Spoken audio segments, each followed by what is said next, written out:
Hello there everyone and welcome to Craft Your Life Project Kit Floral Acanthus Layering Guide video. So first up, let's take a look at the products that we have in this kit.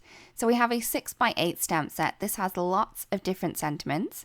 It also has lots of different images, but these images are all in one stamp, so you just stamp them once. Inside the packaging, we do have the layering guide for the kit. We also have the coordinating die set. And in here we have 3 dies. We have a hug sentiment, a hug shadow, and also this large die which fits around all of the images at once to cut at once. Also we have the simple colouring stencils for this set too. And this has 5 different stencils in here to allow you to quickly and easily add colour to the stamped images.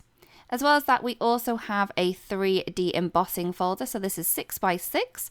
This would look great just embossed onto white cardstock, or you could colour in using your favourite colouring mediums.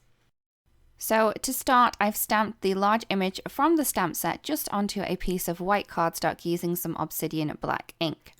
I'm then going to take the first stencil from the set and I'm just going to pop that into place. You can see that all of the images are directly in place once you align them up, which is fabulous. I'm then going to be using some Volcano Lake ink to add colour to this swirl image that you can see at the top and also the 2 leaves at the bottom. I'm using a small tool to do this, a small blending tool, but you could use a larger one if you wanted to. I'm then going to be using some baby pink ink, and this one I am going to use for the little petals that you can see on the flower on the right hand edge and also the flowers on the left hand edge as well. So I'm just using baby pink for both of those. Once I have that done, I can then remove this stencil and then we can move on to the next one. So this is number 2. Again, just popping that into place, you can see how all of the images quickly and easily line up. Just add a little bit of tape to keep that into place. As before, I'm going to be using some Volcano Lake ink for the little swirl that you can see at the bottom edge. And I'll also be using the same ink for the leaf on the right hand side. So once I'm happy with the amount of ink that I have on there, I'm then going to move back to the baby pink ink.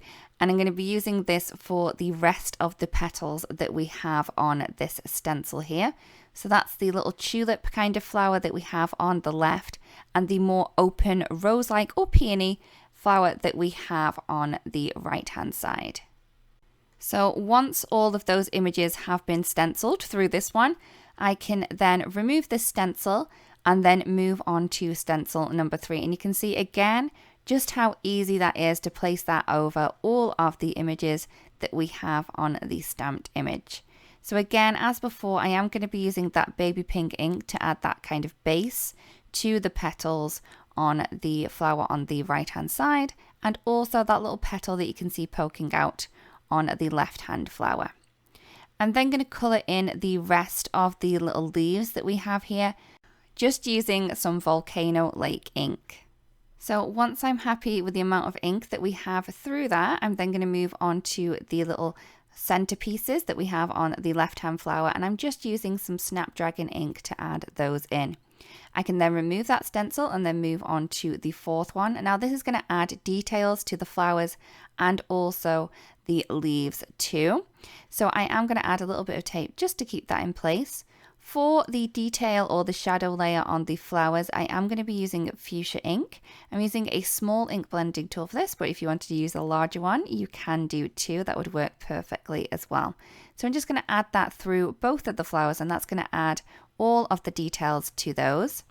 I'm then going to take some Lagoon ink, and I'm going to add this to the little leaf that you can see on the right hand edge, and also the larger swirl at the bottom too.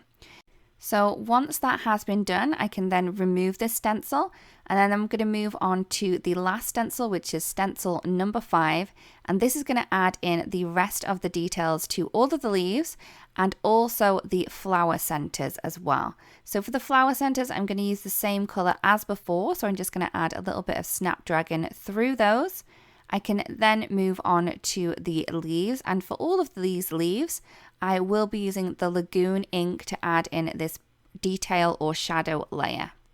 So once I'm happy with the ink there, I can remove the stencil And then once that's done, that is all of the layering complete. We really do hope this video helps. Thank you so much for watching, everyone, and we'll see you again really, really soon. Bye-bye.